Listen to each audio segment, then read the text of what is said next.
What's going on, people? We are Tottenham TV, back here for another Tottenham update. A fairly short one for you guys today, but could be quite a significant one as we talk about David Raya. Fabrizio Romano says that Tottenham and Brentford discussing on a final fee for David Raya to join Spurs. The goalkeeper wants the move. Talks are ongoing. Raya will not extend the contract in any case. They've been very clear with Brentford. Personal terms are 100% agreed with Spurs as called on Sunday. Ali Gold says that Tottenham are the front runners for David Raya. Nazar Kinsilla says that David Raya is edging closer to Tottenham. Paul O'Keefe says that Tottenham are trying to sort a fee for David Raya right now. That was earlier on in the day. And Rudy Galetti says that Tottenham and Brentford are close to reaching an agreement for David Raya. As told a few days ago, only Tottenham have been involved in the talks for the goalkeeper. The cost of the operation is between 20 and 25 million euros. Developments expected soon. If that's the price, that'd be an incredible deal, but if something tells me I think it's going to be a bit more than that, or it's going to be that base fee plus a bunch of add-ons to take it to at least 30 million, I would assume. But it looks like we're going to get our man at this point. Obviously, don't want to speak too soon, but this one we've all been calling for. It's the one that makes the most sense. He ticks all the boxes in terms of what we want from a goalkeeper, plus Premier League experience and a good age as well. So I'm very excited about this potential deal, and it will be a brilliant start to the summer if we do get him through the door. Yeah, absolutely. Like you say, he's the one that we all wanted. I think he fits the bill in every facet of his game, from his ball playing skills to his goalkeeping ability. He'll suit right into what Ange Postecoglou wants to do, and it's the goalkeeping situation sorted out for the next 5 years at least, minimum. So I think it's a great deal. And in terms of the price, I mean, it does make sense for it to be below the £40 million mark. The guy's got 1 year left in his contract. They're saying that no other clubs have been in talks apart from Tottenham Hotspur, and they've already signed a replacement. So they have to sell this summer, and I guess they got to go to the highest bidder, and Tottenham are the only bidder. Yeah, but 20 million euros, between 20 and 25 million euros would be a very good deal. Like, yeah, very cheap. Very good. Yeah, so I expect it to be a bit more than that, in my opinion. Yeah, I mean, I'll be surprised. Yeah, we'll see how it plays out, but at the end of the day, I mean, they kind of have to just take whatever they can get. I mean, I know negotiations can maybe rumble on till the latter stages of the window, but it's no guarantee that anyone's going to come in with 30, 40 million. So even 30 million, like you say, I think is a really good deal for Spurs. So just get the deal done, signed, sealed and delivered. And if he's the first summer signing of the window, then hopefully can get the ball rolling and bring in some more players. Ali Gold also talking, saying that Spurs are concentrating on 2 centre-backs, but I've heard that for the last 3 windows from him. Exactly, heard that one before, so I'll believe it when I see it. Let's talk about Mike Maignan now, which is an interesting one. Jack Pickbrook saying that Tottenham are looking at another goalkeeping options alongside David Raya, including AC Milan's Mike Maignan. I got a feeling that this is only being put in the press to hurry up Brentford, though. Well, if we're going to bulk Raya's price, Maignan's going to be like double Raya probably, because he's going to be very expensive. He has probably more than, I think he's got more than a year left on his deal, and I think that he's actually a bit better, I think, than David Raya. Actually, I think Maignan is a really high quality keeper, and is one of the best in Europe. Maignan. Yeah, we missed the trick not getting him when we had the chance. I think we trusted in Lloris's longevity a bit too much when we had the chance to get him. He went to AC Milan.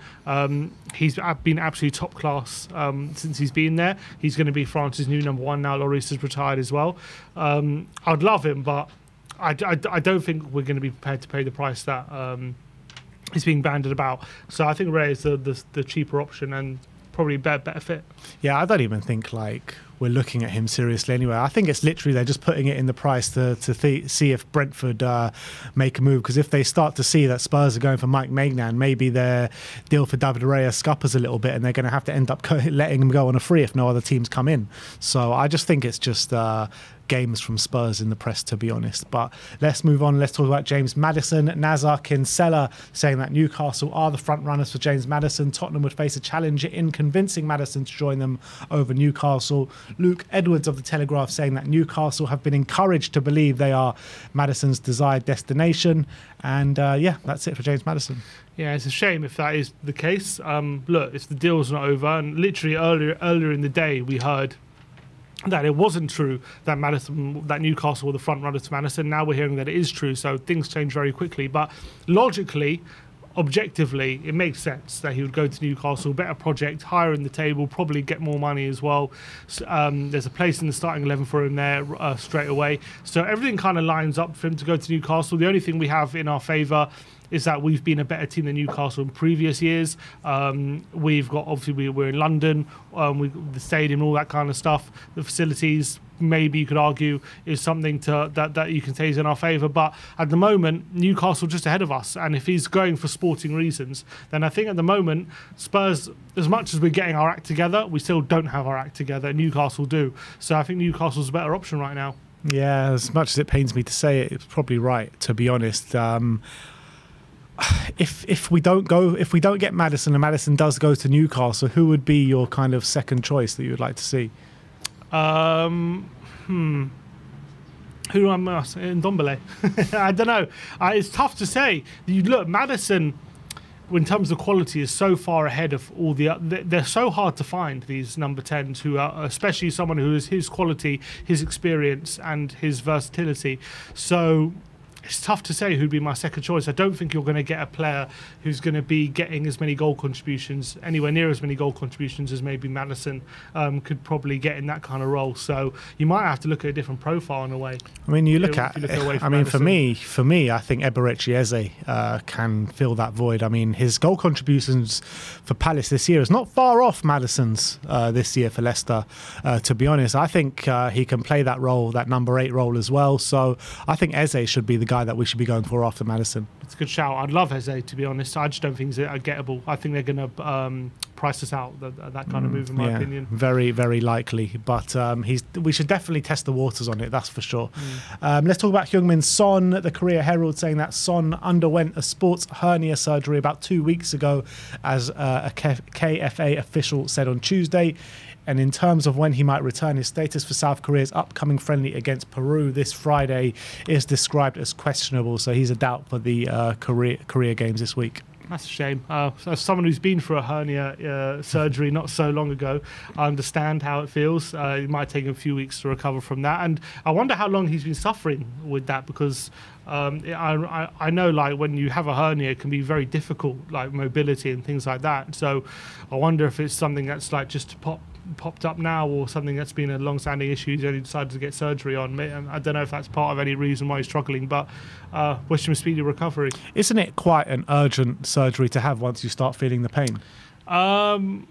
You can. I mean, it's one of those things where, like, you can have it without any side effects up until it becomes something that becomes urgent, in a way. So I had a hernia for a while, but I didn't kind of get it sorted up until it needed to get sorted, and then it became urgent. So maybe it was one of those things. All right, and last but not least, I've actually got another update here on Harry Kane. Dan Kilpatrick says that Real Madrid have called their interest in Harry Kane. Yeah, and it makes sense because all the Mbappe news right now flying around. He's saying that Mbappe, is saying he's not going to sign a contract. I do think that completely changes the situation surrounding Madrid and Harry Kane, because if they've already signed Bellingham for 100 million. Obviously, they're not going to have unlimited amounts of money. If they're going to go seriously for Mbappe this summer, I don't see them signing Mbappe and Kane. I think it's one or the other.